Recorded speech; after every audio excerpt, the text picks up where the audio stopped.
देव classes में सभी छात्रों का हार्दिक स्वागत है। देव क्लासेस स्पेशल के माध्यम से आज आप लोग एक ऐसे टॉपिक को देखने जा रहे हैं, एक ऐसे वीडियो को देखने जा रहे हैं जिस वीडियो में आपने बहुत सारी ऐसी चीज़ों को सीखने वाले हैं जिनके बारे में आपने आज तक सोचा भी नहीं होगा। आज का यह टॉपिक आपका कक्षा 10वीं और 12वीं के लिए तो महत्वपूर्ण है ही, इसके साथ में सभी कंपैरेटिव एग्जाम के लिए भी महत्वपूर्ण है। तो ऐसे टॉपिक को आज हम लोग देखने वाले हैं, ध्यान से देखिएगा। यदि कोई भी डाउट रहता है तो आप उसको पूछ सकते हैं। देखिए, एक प्रश्न जुड़ता है हमारे मन में कि वस्तुएं हमें दिखाई क्यों देती हैं, या वस्तुएं हमें कैसे दिखाई देती हैं। ये सवाल हमारे मन में उठता जरूर है। तो इसका एक सरल सा उदाहरण है कि वस्तु से आने वाला प्रकाश, मतलब जो भी प्रकाश है, यदि वह प्रकाश वस्तु में पड़ रहा है और वस्तु में पड़ने के बाद में जब वह प्रकाश हमारे नेत्र तक पहुंचता है तभी हमें उन वस्तुओं को दिखाई देना प्रारंभ होता है। या फिर आप कह सकते हैं, जब भी प्रकाश किसी वस्तु में पड़ने के बाद में हमारे नेत्र में प्रवेश करता है तब हम उन वस्तुओं को देख सकते हैं। तो इस प्रकार इसकी परिभाषा बन जाती है, यदि प्रकाश वस्तुओं से परावर्तित होकर हमारी आंखों तक पहुंच जाए तो हमें वस्तुएं दिखाई देती हैं, और यदि प्रकाश वस्तुओं से परावर्तित होकर हमारी आंखों तक नहीं पहुंचता तो वस्तुएं हमें दिखाई नहीं देती हैं। एक ये सरल सा उदाहरण था, आपने समझ लिया होगा। चित्र के माध्यम से भी आप समझ पा रहे होंगे कि प्रकाश किरणें आपकी आ रही हैं और इसके बाद में हमारे नेत्र तक पहुंच रही हैं, और इस कारण हम इन वस्तुओं को देख पा रहे हैं। ठीक है, फिर भी अगर इस टॉपिक से संबंधित कोई भी प्रश्न है तो आप कमेंट बॉक्स में जरूर शेयर करें, उसका आंसर हम आपको देंगे। इसके बाद में बात होती है कि प्रकाश स्रोत किसे कहते हैं और ये कितने प्रकार के होते हैं। तो आपने अपने जीवन में बहुत सारे ऐसी चीजों को देखा होगा जो अपने आप से कहीं ना कहीं रोशनी पैदा करती हैं, मतलब प्रकाश निकालती हैं, और उन्हीं को हम प्रकाश स्रोत भी कहते हैं। लेकिन बहुत सारी चीजें ऐसी भी हैं जो प्रकृति के द्वारा प्रदान हुई हैं, और कुछ ऐसी भी हैं जो हमने स्वयं तैयार की हैं। तो पहले हम प्रकाश स्रोत समझें। तो ऐसी कोई भी वस्तु जो प्रकाश को उत्सर्जित करे वह क्या कहलाती है? प्रकाश स्रोत कहलाती है। ऐसी कोई भी वस्तु जो प्रकाश को उत्सर्जित करती है प्रकाश स्रोत कहलाती है। और प्रकाश स्रोत में देखिए बहुत सारे स्रोत हैं। सूर्य हो गया, जैसे स्टार हो गए, आपके जुगनू हो गया, चंद्रमा हो गया, मोमबत्ती हो गया, बल्ब हो गया, और भी बहुत सारी चीजें हैं जहां से हमें प्रकाश दिखाई देता है, या फिर जो वस्तुएं प्रकाश का उत्सर्जन करती हैं। लेकिन बात यह होती है कि इसमें स्रोत कितने प्रकार के होते हैं। तो स्रोतों को दो भागों में बांटा गया है, प्राकृतिक प्रकाश स्रोत और कृत्रिम प्रकाश स्रोत। तो प्राकृतिक का अर्थ आप समझ गए होंगे, जो प्रकृति के द्वारा प्रदान हुए हैं वह आपके प्राकृतिक प्रकाश स्रोत हो गया। तो यहाँ पर जो कुछ प्रकाश स्रोत दिख रहे हैं इनमें से कुछ ऐसे हैं जो प्राकृतिक हैं और कुछ ऐसे हैं जो कृत्रिम, मतलब हम लोगों के द्वारा बनाए गए हैं। तो देखिए, सूर्य, चंद्रमा, जुगनू और सूर्य, तारे, जुगनू और चंद्रमा, ये सभी जो हैं ये सारे प्रकृति के द्वारा प्रदान हुए हैं। तो ये सारे हम कह सकते हैं प्राकृतिक प्रकाश स्रोत। लेकिन जो मोमबत्ती और बल्ब है ये मानव निर्मित है, इसलिए हम इनको क्या कह सकते हैं? कृत्रिम स्रोत। ठीक है, यदि हम इनकी परिभाषा देखना चाहें तो कैसे बनेगी कि आप कह सकते हैं प्रकाश उत्सर्जित करने वाला ऐसा स्रोत जो प्रकाश को प्राकृतिक रूप से उत्सर्जन करे, ऐसे प्रकाश स्रोत को क्या कहते हैं? प्राकृतिक स्रोत कहते हैं। जैसे सूर्य, तारे, चंद्रमा, जुगनू, प्रकाश। ठीक है, सूर्य, तारे, चंद्रमा, जुगनू, ये सब क्या है? प्रकाश के प्राकृतिक स्रोत हैं, जिनमें सबसे बड़ा जो स्रोत है वो सूर्य को माना जाता है। इसी प्रकार मानव निर्मित, या फिर इनको हम प्रकाश का कृत्रिम स्रोत या फिर कृत्रिम प्रकाश स्रोत भी कहते हैं, जो मानव निर्मित है। तो मानव निर्मित की परिभाषा क्या बनेगी कि प्रकाश उत्पन्न करने वाला ऐसा स्रोत जो मानव द्वारा निर्मित हो या मानव द्वारा बनाए गए उपकरणों से प्रकाश उत्पन्न करे, ऐसे प्रकाश को क्या कहते हैं? कृत्रिम प्रकाश स्रोत कहते हैं। जैसे मोमबत्ती हो गया, दीपक हो गया, चमकता हुआ बल्ब हो गया, टॉर्च हो गई, ये सारे क्या हैं? मानव निर्मित हैं। इसके बाद भी यदि कुछ ऐसे प्रकाश स्रोत हैं जो प्राकृतिक या कृत्रिम रूप से हैं, यदि आप जानते हैं तो प्रयास करें कि आप उत्तर जरूर दें। आप कमेंट बॉक्स में जाकर कुछ ऐसे प्रकाश स्रोतों का नाम लिखें जो प्राकृतिक हैं, या फिर कुछ ऐसे लिखें जो आपके कृत्रिम हैं। ठीक है, यदि आप कमेंट बॉक्स में अगर एक एक प्रश्न का एक एक जवाब आप देते रहेंगे तो अपने को भी लगेगा कि वास्तव में आप सीख पा रहे हैं, और आपको भी महसूस होगा कि हाँ, मैंने भी आज इस वीडियो के माध्यम से कुछ ना कुछ खास चीजें सीखी हैं। बहुत सारे देखिए उपकरण इसमें दिए गए हैं। इसमें आपको प्रकाश स्रोत के साथ साथ ये पढ़ना है कि किन प्रकाश स्रोतों को गर्म स्रोत कहा जाता है और किन प्रकाश स्रोतों को ठंडे प्रकाश स्रोत कहा जाता है। तो ध्यान दीजिएगा, ऐसे कई सारे प्रकाश स्रोत हैं जो प्रकाश के साथ साथ ऊष्मा को भी उत्पन्न करते हैं। ऐसे स्रोतों क्या कहते हैं? प्रकाश के गर्म स्रोत कहते हैं। ध्यान दीजिएगा, ऐसे प्रकाश स्रोत जो प्रकाश के साथ साथ ऊष्मा को भी उत्पन्न करें, ऐसे स्रोतों को क्या कहते हैं? प्रकाश के गर्म स्रोत कहते हैं। लेकिन ऐसे स्रोत जो प्रकाश तो उत्पन्न करते हैं परंतु ऊष्मा उत्पन्न नहीं करते, उन स्रोतों को हम कह देते हैं ठंडे स्रोत। जैसे कि टॉर्च में प्रकाश तो होता है लेकिन उसमें ऊष्मा नहीं होती। ठीक है, और जिस लालटेन को आप देख पा रहे हैं ये एलईडी वाली है। इस एलईडी लालटेन से भी आपका प्रकाश तो उत्पन्न होता है लेकिन इसमें ऊष्मा उत्पन्न नहीं होती है, इसलिए इनको भी हम ठंडा स्रोत कह सकते हैं। जबकि जो सूर्य है वो गर्म स्रोत है। इसके अलावा आपने हैलोजन वगैरह जो भी देखे, जो बल्ब देखा, ये सारे जो स्रोत हैं, जैसे मसाल देखी आपने, ये सारे स्रोत ऊष्मा भी उत्पन्न करते हैं और प्रकाश भी उत्पन्न करते हैं। तो इन सभी को हम लोग क्या कह सकते हैं? गर्म प्रकाश स्रोत। उम्मीद है कि समझ में आ गया होगा। गर्म प्रकाश स्रोत किसे कहते हैं? गर्म प्रकाश स्रोत उन्हें कहते हैं जो प्रकाश के साथ साथ ऊष्मा को भी उत्पन्न करें, गर्म प्रकाश स्रोत कहलाते हैं। लेकिन ऐसे प्रकाश स्रोत जो सिर्फ प्रकाश उत्पन्न करें, उसमें से ऊष्मा का उत्सर्जन नहीं होता या बहुत क्षणिक मात्रा में होता है जिसे हम लोग महसूस नहीं कर पाते, तो ऐसे प्रकाश स्रोतों को ठंडे प्रकाश स्रोत भी कहा जाता है। उम्मीद है आपको समझ में आ गया होगा। फिर भी यदि कुछ कमेंट बॉक्स में आप बताना चाहें कुछ ठंडे स्रोतों के बारे में, कुछ गर्म स्रोतों के बारे में, तो आप उसका आंसर दे सकते हैं। बहुत बड़ा प्रश्न है जिसके बारे में हो सकता है कभी आपने विचार किया है हो या न किया हो, क्योंकि जब भी हम लोग प्रकाश से संबंधित घटनाओं का अध्ययन करते हैं या इस अध्याय को पढ़ते हैं तो बार बार हमको एक ही चीज बताई गई है कि चंद्रमा अदीप्त है और तारे दीप्त हैं। तो मन में ये सवाल तो उठता होगा कि चंद्रमा की रोशनी को हम लोग रात में देख सकते हैं, चंद्रमा उजाला भी करता है, आप लोग ये भी कहते हैं कि आज चांदनी रात है।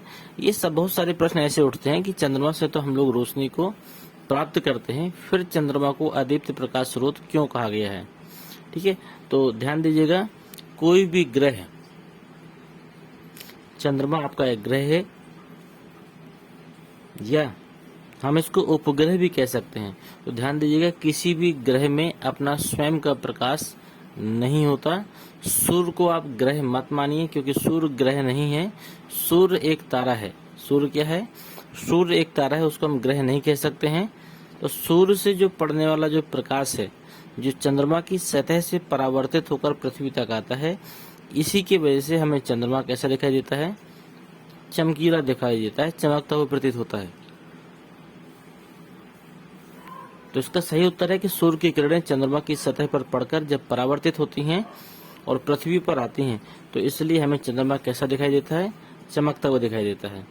ठीक है, तो चंद्रमा हमारी पृथ्वी का एकमात्र ऐसा प्राकृतिक उपग्रह है जिसके होने से हमारा जीवन संतुलित है। देखिए, चंद्रमा के बहुत सारे फैक्ट हम लोग देखेंगे। उम्मीद है कि जितने फैक्ट हम आपको बताने वाले हैं उनमें से आधों की जानकारी भी आपको नहीं होगी, लेकिन आज चंद्रमा से जुड़ी हुई बहुत सारी चीजों को आप पढ़ने वाले हैं, इनको हम लोग आगे बताएंगे। लेकिन फिलहाल हम अभी समझते हैं कि चंद्रमा हमारे पृथ्वी का उपग्रह है। ठीक है, और इसमें जो पड़ने वाला प्रकाश है, जो सूर्य का प्रकाश है, वही प्रकाश चंद्रमा में पड़ता है और पड़ने के बाद में यह प्रकाश रिफ्लेक्ट होकर परावर्तित होकर हमारी आंखों तक पहुंचता है। इसलिए हमें चंद्रमा कैसा दिखाई देता है? चमकीला। आप भी देखते होंगे कि जब किसी वस्तु में प्रकाश पड़ता है तभी वह वस्तु हमें दिखाई देती है। ध्यान दीजिएगा, जब भी किसी वस्तु में प्रकाश पड़ेगा तो वह वस्तु हमें दिखाई देगी। यदि वस्तु में प्रकाश नहीं पड़ेगा तो उस वस्तु को हम देख नहीं सकते हैं। इसका मतलब यदि हम वस्तु को देख पा रहे हैं तो इसका मतलब वह वस्तु चमकदार हो गई। और वह चमकदार क्यों हुई? क्योंकि उसमें कहीं ना कहीं से प्रकाश पड़ा। तो वही घटना आपकी इसके साथ होती है। अब इसकी कुछ बहुत सारे तथ्य हैं जो आपने कभी सोचे भी ना होंगे, जो हम आपको बताने जा रहे हैं। और ये चीजें महत्वपूर्ण थी, हालांकि सिलेबस में नहीं है, बहुत कैसे ना 10वीं में है ना 12वीं में है, लेकिन फिर भी यह आपका प्रतियोगी परीक्षाओं के लिए जरूरी है और इसके साथ में आपकी जानकारी भी के लिए भी जरूरी है। तो मैं बता दूं, चंद्रमा पर जो गुरुत्वाकर्षण होता है पृथ्वी का लगभग 1/6 होता है। इसका मतलब यदि आप 60 किलो के हैं तो चंद्रमा पर जाने पर आपका जो वजन होगा मात्र 10 किलो रह जाएगा, मतलब 6वां भाग ही रह जाएगा। तो चंद्रमा पर जाने के बाद में व्यक्ति अपने आप को बहुत ही हल्का महसूस करता है। इसीलिए शायद आपने देखा होगा, जो सबसे पहले चंद्रमा पर व्यक्ति गया था, नील आर्मस्ट्रॉन्ग, उस व्यक्ति ने चंद्रमा पर उछल उछल कर कदम रखे थे और उसके कदम रखने के कारण वहां पर जो निशान रह गए उन निशानों को आज भी देखा जा सकता है। उसका कारण ये भी है, क्यों देखा जा सकता है?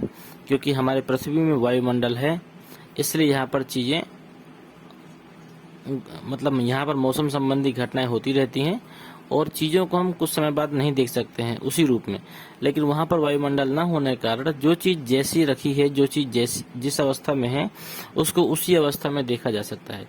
एक पॉइंट आपका क्लियर हो गया होगा कि चंद्रमा पर जो गुरुत्वाकर्षण होता है पृथ्वी की अपेक्षा 1/6 होता है। मतलब यहाँ पर जो भी वस्तु का वजन है वहां जाकर उसका 1/6 रह जाएगा। ठीक है।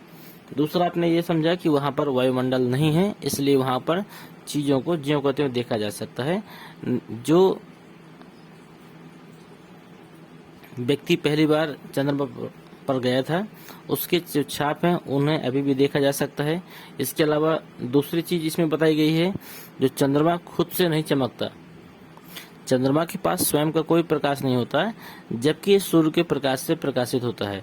सूर्य का प्रकाश जब इसकी सतह पर पड़ता है और सतह पर पड़ने के बाद में वह सूर्य का प्रकाश रिफ्लेक्ट होकर परावर्तित होकर पृथ्वी तक पहुंचता है, तो यह जो चंद्रमा है वह चमकता हुआ प्रतीत होता है।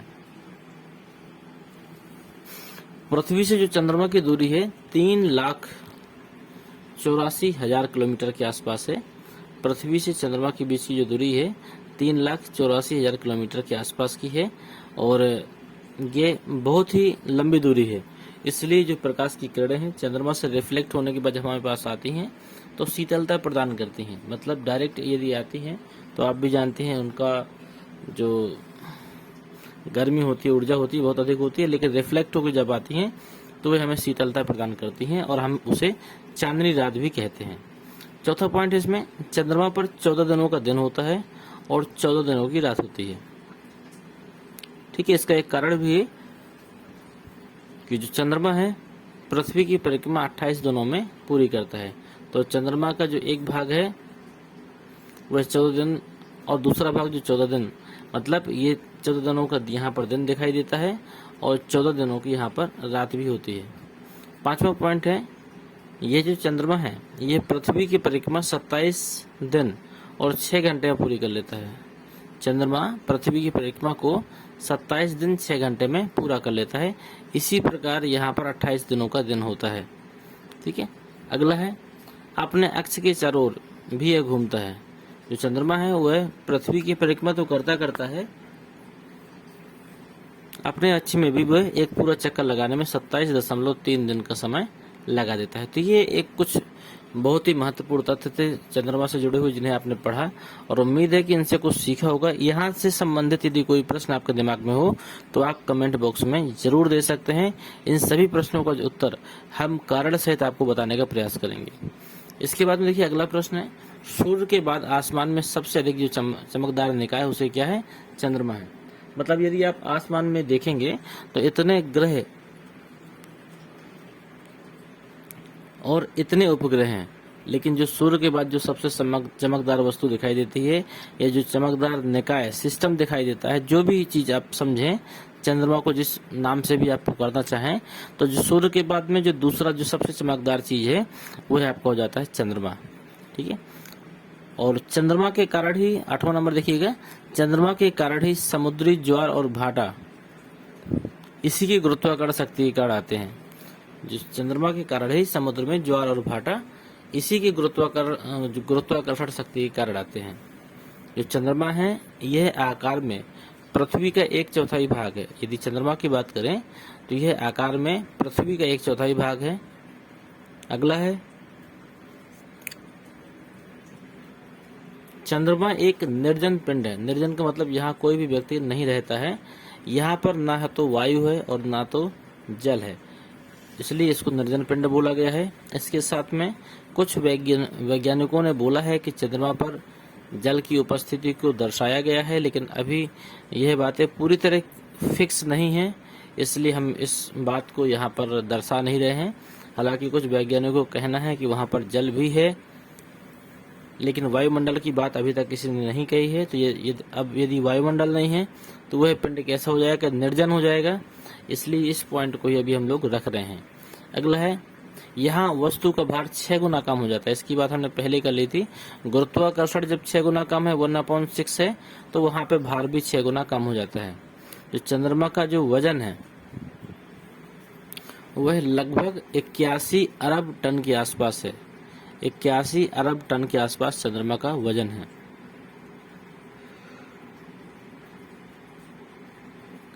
तेरहवां पॉइंट आपका पहले हो चुका है, लेकिन इसको देख लेते हैं। 27 दशमलव कुछ था, इसमें बोल रहा है 28 दिन लग जाते हैं, तो 28 दिन के आसपास ही 14 दिन के दिन और 14 दिन की रात, इसका मतलब 28 दिन का ही पूरा समय लग जाता है एक परिक्रमा पूरा करने में। इसलिए वहां पर 14 दिन की दिन होता है और 14 दिन की रात्रि होती है। 13वां पॉइंट क्लियर हो गए। 14 देख लीजिए, पृथ्वी से यदि चांद गायब हो जाए, मतलब ये सवाल भी है कि तो क्या हो सकता है। तो देखिए, यदि पृथ्वी से चांद गायब होगा तो पृथ्वी पर दिन सिर्फ 6 घंटों का रह जाएगा। ठीक है, तो ये एक बहुत ही बड़ी बात है कि यदि पृथ्वी पर चांद की देखी जाए तो पृथ्वी पर चांद का बहुत बड़ा योगदान है। चांद के कारण ही जो मौसम संबंधी घटनाएं हैं ये पृथ्वी पर संतुलित हैं। चांद के ना रह जाने पे पृथ्वी में ऊर्जा या ऊष्मा का मान बढ़ जाएगा, तापमान बढ़ जाएगा, ग्लेशियर पिघलने लगेंगे और बहुत सारी ऐसी मौसम संबंधी घटनाएं घटेंगी जिसे हो सकता है कि कंट्रोल करना बड़ा मुश्किल हो जाए। और एक तरह से ये कह सकते हो, चांद के न रहने पर पृथ्वी पर प्रलय आ सकती है, जिससे पूरा संसार पूरी तरह नष्ट हो सकता है। इसलिए चांद हमारी पृथ्वी के लिए बहुत ही महत्वपूर्ण उपग्रह है। चलिए देखते हैं आगे, कुछ पॉइंट और भी है इसके। चंद्रमा से, पृथ्वी से चंद्रमा गोल आकार का दिखाई देता है। यदि धरती से देखते हैं तो यह गोल दिखाई देता है, लेकिन अगर देखा जाए इसको तो यह पूरी तरह गोल नहीं है। पृथ्वी से जिस चंद्रमा को हम लोग गोल देखते हैं, वास्तव में देखा जाए तो यह पूरी तरह गोल नहीं है, यह अंडाकार है। और 16 नंबर है आपका, चंद्रमा का सिर्फ 59%, मतलब 59% हिस्से को ही हम पृथ्वी से देख सकते हैं। मतलब इसके शेष भाग को हम लोग कभी भी देख नहीं सकते हैं। चंद्रमा का मात्र 59% हिस्सा ही पृथ्वी से नजर आता है, इसके अलावा बाकी हिस्से को हम लोग नहीं देख सकते हैं।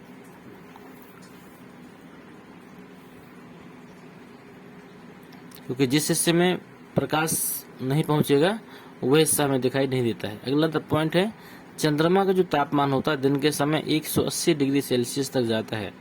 चंद्रमा का जो तापमान है वह दिन में 180 डिग्री सेल्सियस, मतलब ये बहुत अधिक ताप है, जबकि रात में यह तापमान माइनस का 153 डिग्री सेल्सियस आता है।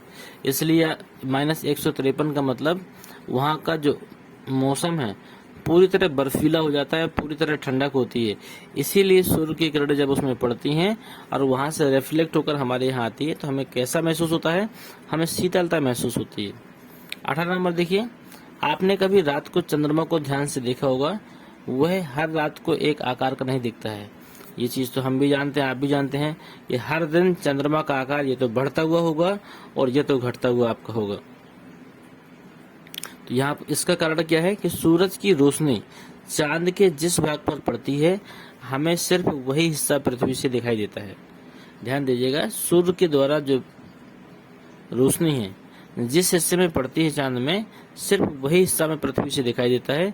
इसलिए हमें चांद कभी आधा और कभी पूरा, कभी गोल, इस तरह का दिखाई देता है।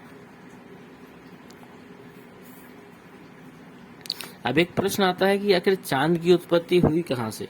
तो चांद की उत्पत्ति के लिए बहुत सारे अलग अलग मत हैं, लेकिन जो वैज्ञानिक मत है, जो वैज्ञानिकों के हिसाब से माना गया है और जो किसी हद तक सही भी साबित हुआ है, वह मत है कि आज से लगभग 450 करोड़ साल पहले थैया नाम का एक उल्का पिंड था। थैया नाम का एक उल्का पिंड था। यही उल्का पिंड पृथ्वी से टकराया था और टक्कर इतनी जबरदस्त थी कि धरती का कुछ हिस्सा टूटकर गिरा।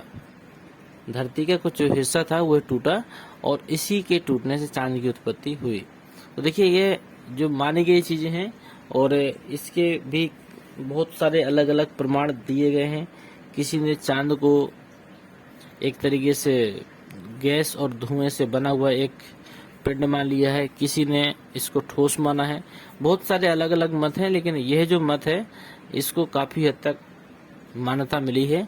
इसलिए हम इसको मान सकते हैं कि यह कहीं ना कहीं पृथ्वी का ही एक हिस्सा कभी ना कभी था, जो कि जोरदार टक्कर के बाद में जो हिस्सा अलग हुआ वही हिस्से ने मिलकर एक उपग्रह का रूप ले लिया और वही उपग्रह कहीं ना कहीं पृथ्वी की परिक्रमा भी लगाता है। तो ये पॉइंट जो थे ये बहुत ही महत्वपूर्ण पॉइंट थे। ये हो सकता है कि आपके दिमाग में कभी ना भी उठने वाले हों और इसलिए इन पॉइंटों को देखना जरूरी भी हो गया था।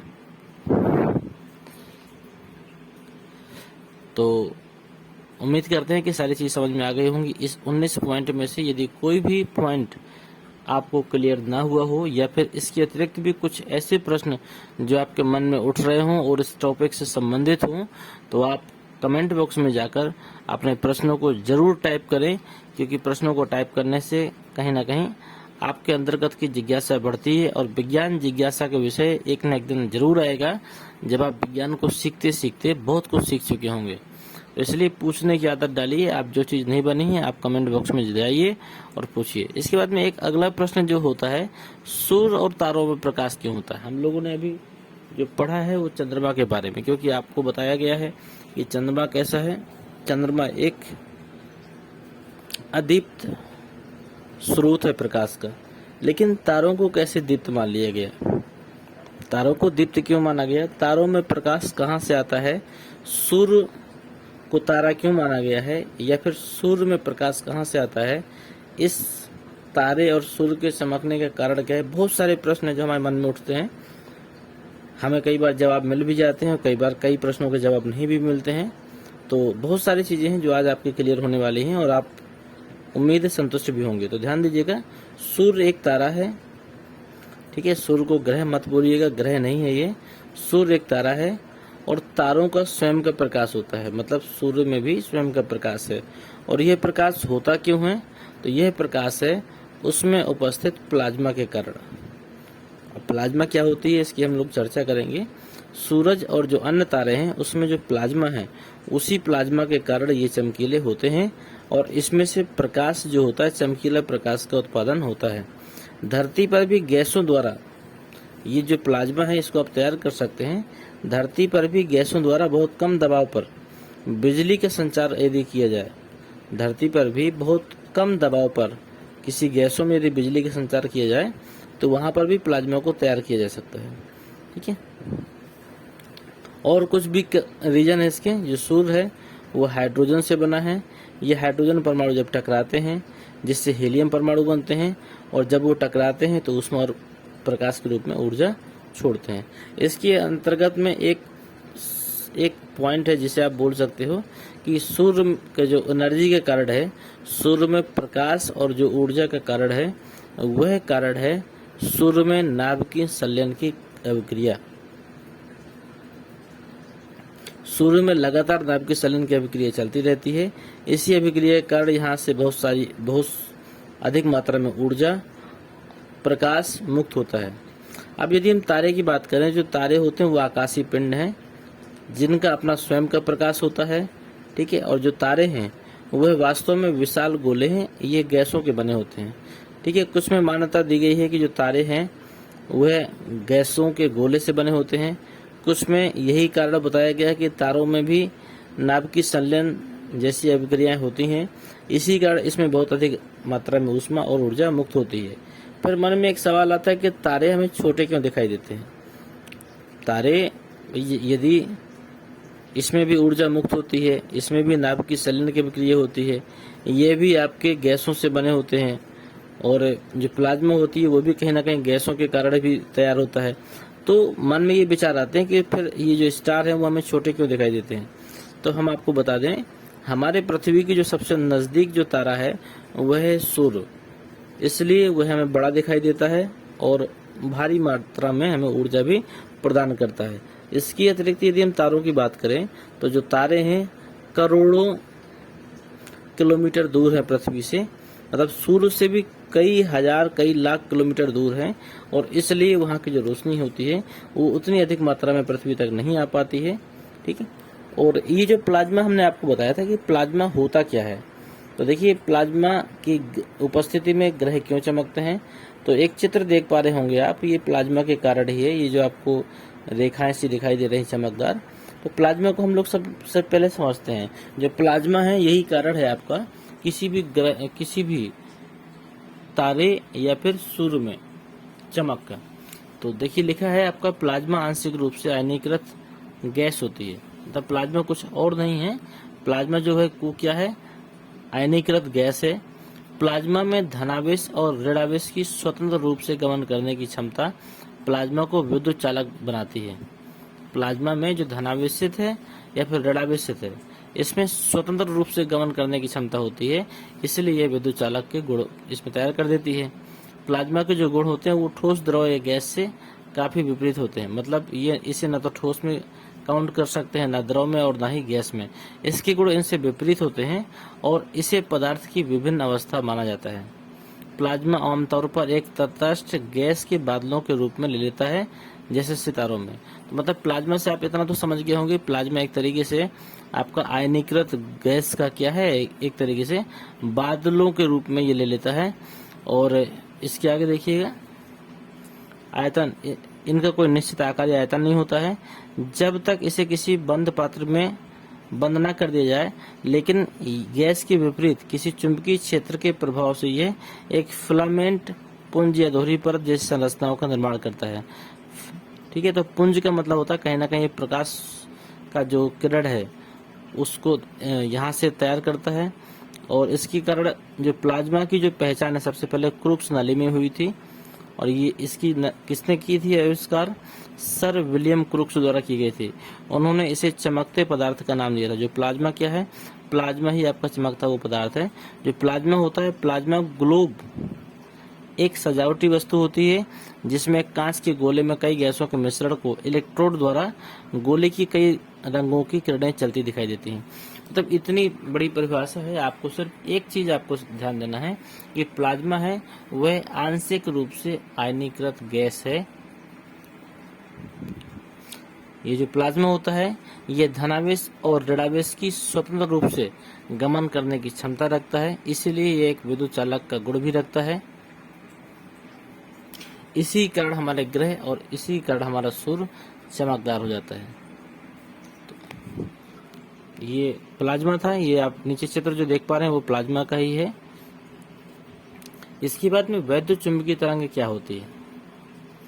वैद्युत चुंबकीय तरंगों को प्रकाश तरंगे क्यों कहा गया है, या फिर प्रकाश को वैद्युत चुंबकीय तरंगे क्यों कहा गया। बहुत सारे ऐसे टॉपिक हैं जो आपके यहाँ से आपके कवर होने वाले हैं, तो इसकी परिभाषा को देख लीजिए। यदि किसी बिंदु पर विद्युत या चुंबकीय क्षेत्र का विक्षोभ उत्पन्न होता है, ठीक है। अब जैसे चित्र को देख पा रहे होंगे, यहाँ पर ऊपर की तरफ क्या लिखा है, इलेक्ट्रिक फील्ड मतलब वैद्युत क्षेत्र, नीचे की तरफ मैग्नेटिक फील्ड मतलब चुंबकीय क्षेत्र।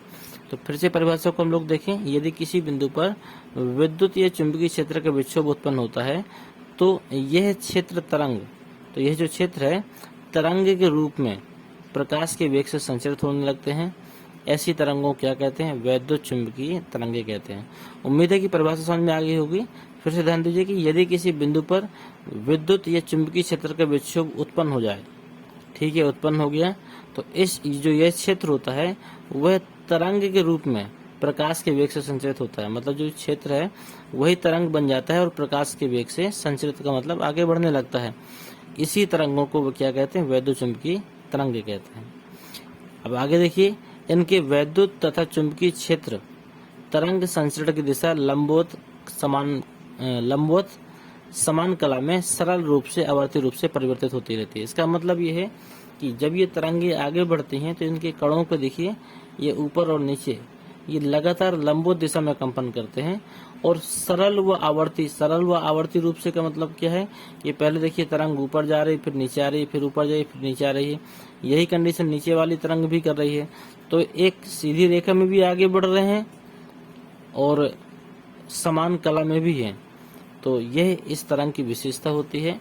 निर्वात में इसका जो सटीक मान होता है, द फिक्स वैल्यू जो है 299,792.458, मतलब इतना किलोमीटर प्रति सेकंड होती है, जिसे लगभग में अगर देखा जाए तो 3 लाख किलोमीटर प्रति सेकंड कहा जाता है। 3 लाख किलोमीटर प्रति सेकंड कह दीजिए, या फिर आप कह सकते हैं 3 × 10⁸ मीटर प्रति सेकंड, ये भी आप कह सकते हैं। अब वैद्युत चुंबकीय तरंगे कहते किसको हैं? वैद्युत चुंबकीय तरंगों में आपकी रेडियो तरंगे होती हैं, दृश्य प्रकाश होता है, पराबैंगनी विकिरण होती हैं, एक्स किरणें होती हैं, गामा किरणें होती हैं। ये बहुत सारी चीजें आपकी वैद्युत चुंबकीय तरंगों के अंतर्गत आती हैं। उम्मीद है कि चीजें समझ में आ गई होंगी। परिभाषा आपकी मात्र 2 से 2.5 लाइन की है। क्या है? यदि किसी बिंदु पर विद्युत या चुंबकीय क्षेत्र का विक्षोभ उत्पन्न हो जाए, ध्यान दीजिएगा, यदि किसी बिंदु पर विद्युत या चुंबकीय क्षेत्र का विक्षोभ उत्पन्न हो जाए तो यह क्षेत्र, मतलब जहां पर उत्पन्न हुआ है वह क्षेत्र जो है वह तरंग के रूप में प्रकाश के वेग से संचरित होने लगता है और इसी को हम क्या कहते हैं? वैद्युत चुंबकीय तरंग कहते हैं। इस टॉपिक से संबंधित यदि कोई प्रश्न आपके मन में हो तो आप कमेंट बॉक्स में जाकर जरूर पूछ सकते हैं। इनके हम लोग गुण देख लेते हैं कि अगर हमने वैद्युत चुंबकीय तरंगों को प्रकाश तरंगों के रूप में क्यों माना। तो पहला पॉइंट यही है आपका कि इनको प्रकाश तरंगे इसलिए कहा जाता है क्योंकि इनमें प्रकाश की तरह परावर्तन और अपवर्तन का गुण पाया जाता है। मतलब जो वैद्युत चुंबकीय तरंगे होती हैं इनमें भी परावर्तन और अपवर्तन की घटना पाई जाती है, इसलिए इनको प्रकाश तरंगे कहते हैं। अगला क्या है? जो ये तरंगे होती हैं ये गतिशील आवेशित कण द्वारा उत्पन्न की जाती हैं। वैद्युत चुंबकीय तरंगे किसी गतिशील आवेशित कण द्वारा उत्पन्न होती हैं, लेकिन यह तरंगे स्थिर आवेश द्वारा उत्पन्न नहीं की जा सकती हैं। वैद्युत चुंबकीय तरंगे प्रकाश की चाल से आगे बढ़ सकती हैं। वैद्युत चुंबकीय तरंगे अनुप्रस्थ होती हैं। वैद्युत चुंबकीय तरंगे विद्युत या चुंबकीय क्षेत्र में प्रभावित नहीं होती हैं। मतलब जो वैद्युत चुंबकीय तरंगे होती हैं वैद्युत व चुंबकीय क्षेत्रों में कोई प्रभाव नहीं डालती हैं या फिर स्वयं प्रभावित नहीं होती हैं। अगला है, इनमें विद्युत एवं चुंबकीय क्षेत्र के जो दोलन होते हैं वो समान कला में होते हैं। वैद्युत चुंबकीय तरंगे होती हैं इनमें जो दोलन होते हैं वो समान कला में होते हैं। अगला पॉइंट है, वैद्युत चुंबकीय तरंग के संचरण के लिए माध्यम की आवश्यकता नहीं होती। इसका मतलब है कि वैद्युत चुंबकीय तरंगे निर्वात में भी गमन कर सकती हैं। अगला है, जो वैद्युत चुंबकीय तरंगे होती हैं इसमें परावर्तन अपवर्तन तो होती है, इसके अतिरिक्त व्यतिकरण, विवर्तन और ध्रुवण इनकी घटनाएं भी घटित होती हैं। तो ये बहुत सारे आपके गुण थे जो वैद्युत चुंबकीय तरंगों के थे। और इसके अतिरिक्त यदि आप इसके बारे में कुछ और खास चीज जानते हैं या फिर कुछ खास बताना चाहते हैं तो आप कमेंट बॉक्स में जाकर जरूर छोड़ें। इसके अतिरिक्त मैं ये भी बता दूं कि जिसने भी वैद्युत चुंबकीय तरंगों का सबसे पहले प्रतिपादन किया या फिर जिसने सबसे पहले इसके बारे में बताया तो उन वैज्ञानिकों का नाम देखिए लिखा है सबसे नीचे, हेनरिक रूडोल्फ हर्ट्ज। ये एक जर्मन भौतिक विज्ञानी है। इन्होंने वैद्युत चुंबकीय तरंगों के अस्तित्व को प्रमाणित किया है। तो ये थे वैद्युत चुंबकीय तरंगों के गुण और वैद्युत चुंबकीय तरंगे। उम्मीद है कि टॉपिक हमारा क्लियर हो गया होगा, सारी चीज समझ में आ गई होंगी। फिर भी अगर कुछ ऐसा है जिससे आप परिचित नहीं हैं, पूछना चाहते हैं तो आप उससे पूछ सकते हैं, उसका उत्तर हम आपको देंगे। इसके बाद एक प्रश्न उठता है हमारे मन में कि प्रकाश सीधी रेखा में ही गति क्यों करता है। यह प्रश्न मन में उठता है कि प्रकाश सीधी रेखा से गति क्यों करता है। तो इसका एक साधारण सा आंसर है कि प्रकाश छोटे छोटे कणों से मिलकर बना होता है, प्रकाश का वेग बहुत अधिक होता है, प्रकाश का तरंग दैर्ध्य बहुत छोटा होता है, इसीलिए जो प्रकाश होता है सीधी रेखा में गति करता है। लेकिन कुछ पॉइंट और भी हैं जो इसको क्लियर करेंगे। जो प्रकाश है, दूसरे पॉइंट में देखिए, प्रकाश छोटे कणों से मिलकर बना है, ये तो आपका ऊपर ही क्लियर हो गया। प्रकाश का वेग बहुत अधिक होता है और तरंग दैर्ध्य बहुत छोटा होता है। ये चीजें चलिए 2 बार हो गई हैं, कोई दिक्कत नहीं, आप देख लीजिएगा। अगला पॉइंट जो है, प्रकाश सीधी रेखा में यात्रा नहीं करता है। अगर वास्तव में देखा जाए तो प्रकाश सीधी रेखा में गति नहीं करता है। जो प्रकाश होता है एक लहर के रूप में यात्रा करता है, लेकिन तरंग दैर्ध्य इतनी छोटी है, मतलब तरंग दैर्ध्य बहुत छोटी है, इसलिए हमें आभास नहीं होता कि यह लहर के रूप में यात्रा कर रहा है या फिर लहर के रूप में आगे बढ़ रहा है। इसलिए हमें लगता है कि प्रकाश सीधी रेखा में चल रहा है। ठीक है, इसके साथ में जब प्रकाश एक माध्यम से दूसरे माध्यम में जाता है तो वह मुड़ जाता है, मतलब यह भी नहीं है कि सीधे ही जाता है। यदि प्रकाश को हम एक माध्यम से दूसरे माध्यम में भेजेंगे तो वह प्रकाश वहां पर क्या होता है, मुड़ जाता है। देखिए 2 घटनाएं हमने यहाँ पर आपको दिखाई हैं। एक में 3 कार्डबोर्ड ले लिया हमने, तीनों कार्डबोर्ड में छेद किया गया, छेद बराबरी दूरी पर था, एक साइड में मोमबत्ती लगाई गई और दूसरे साइड से हम लोग देख रहे हैं, तो हम प्रकाश को बहुत अच्छे तरीके से देख पा रहे हैं, मतलब प्रकाश हमारे नेत्र तक पहुंच पा रहा है। इसका मतलब हम कह सकते हैं कि प्रकाश सीधी रेखा में चलता है। एक पॉइंट तो ये हो गया। दूसरे पॉइंट में देखिए, एक बच्चे ने मोमबत्ती की तरफ देखने का प्रयास किया, लेकिन जो नली है उसके पास, वह नली बीच से मुड़ी हुई है। तो बीच से मुड़ी हुई है तो आपको प्रकाश की अल्प मात्रा तो आएगी, लेकिन आपको सीधे प्रकाश दिखाई, मतलब जिस प्रकार आप सीधी नली से देखते तो सीधी नली से आप मोमबत्ती के लो को देख सकते थे या फिर प्रकाश की अधिक मात्रा आप तक पहुंच जाती, लेकिन यह नली टेढ़ी होने के कारण प्रकाश की उतनी मात्रा उसके पास तक नहीं पहुंचेगी। इस प्रकार हम कह सकते हैं कि प्रकाश सीधी रेखा में गति करता है। उम्मीद है चीजें क्लियर हो गई होंगी। बहुत ही महत्वपूर्ण टॉपिक था और इस वीडियो को तैयार करने के लिए बहुत सारी चीजें ऐसी थी जिनको मैंने अनिवार्य समझा कि मैं आपको बताऊं और आपके लिए आवश्यक है। मेरे हिसाब से तो सभी टॉपिक महत्वपूर्ण थे, लेकिन आपके हिसाब से कितने टॉपिक महत्वपूर्ण थे, आपको कौन से टॉपिक ऐसे लगे जो वास्तव में आपके लिए मतलब जानकारी का भंडार था, या फिर कौन से टॉपिक ऐसे थे जिनमें आप कुछ टिप्पणियां करना चाहते हैं, जिनके बारे में आप कुछ पूछना चाहते हैं, जिनके बारे में आप कुछ बताना चाहते हैं। जो भी प्रश्न आपके हैं, तो मेरी आपसे यही निवेदन है कि आप उन प्रश्नों को कमेंट बॉक्स में जरूर टाइप करें। उम्मीद है हम हर टॉपिक को बेहतर बनाने के लिए हमसे जो प्रयास होगा हम वो करेंगे, और इसके साथ में हम आपके द्वारा भेजे गए प्रश्नों का भी स्वागत करते हैं। आप जो भी प्रश्न भेजेंगे उसके अनुकूल हम आपको उत्तर अगले वीडियो में देंगे। इसी के साथ हम वीडियो को समाप्त करते हैं। यदि वास्तव में ये वीडियो आपके लिए जानकारी वाला हो, यदि वास्तव में आपने इससे कुछ सीखा हो और आपको लगा हो कि हम वास्तव में विज्ञान में आज बहुत सारी चीज़ें हमने सीखी हैं, तो आप एक बार सब्सक्राइब जरूर करें। यदि नए हैं, यदि पुराने हैं तो सब्सक्राइब तो आप कर ही चुके होंगे, तो आप अपने सभी दोस्तों को शेयर जरूर करें। धन्यवाद। इसी के साथ मिलते हैं आपसे अगले वीडियो में, अगले